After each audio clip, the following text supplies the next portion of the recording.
They're regular guests here on CCN because of the work they do for kids, the people at Day One Pasadena. The organization works to provide programs and alternatives for kids to keep them from drugs and alcohol. Christy Zamani of Day One is here to tell us more. Thanks for going on camera with me, Christy. Thanks, Tami, for having me. Appreciate it.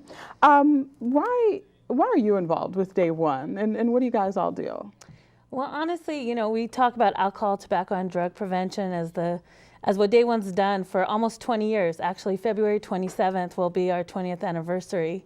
But, you know, working the past couple years with Day One and talking to the kids, talking about their barriers to success and what can we do to really get to them, we found out self-esteem is the root cause. Is it? It really is. And I mean, when we talk about teenage pregnancy, you know, unprotected sex, drug use, alcohol, it's always about not feeling very good about yourself. So that's going to be our focus, really working on that root cause. Where does that low self-esteem come from? I mean, does it have to start in the home with parents then? Everything starts at home. It does, you know, doesn't it? Tailgating on what our president's saying, it all starts at home. And that actually brings us to the theme of, as you know, in March is the parent conference where we have almost 200 parents attend PCC Ed Center. We don't have a date yet to share with you, but the theme this year is it starts at home. Okay. You know, that whole age of responsibility of understanding what a key role you play at home as a parent and not just a friend, but what's your responsibility there? Well, that makes a lot of sense. So we can look for events in March, the parenting conference. We'll send that word out by the blog and all of that. We'll definitely let the Pasadena community know. Yeah. Good, no problem, no problem.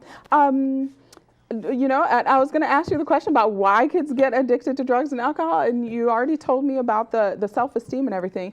Have you seen any success stories there where kids come in? Quite a few. Yeah? Quite a few. Someone I'll talk about is Anna, who's one of the dearest people to my heart.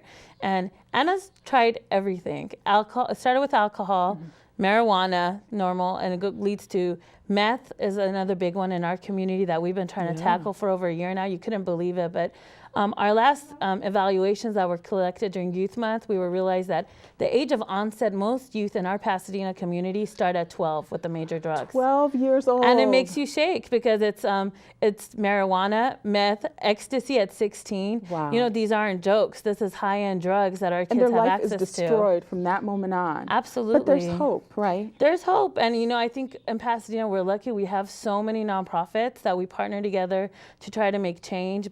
And we're pulling in partners that really, I think, can help us do that. I mean, from the kids, we hear drugs being sold at school, and that's a problem. But it's going to take all of us working together with the small budget schools have, police have. How are we going to do this together? How are we going to make that change? Well, and that's the thing. Everybody's got to get together, and the community needs to get together. You guys are a nonprofit that takes donations and everything, too. They can reach out to help kids get off of drugs and alcohol through your program. Absolutely. Good. Thank you, Christy, for talking to me. Thank you for having me.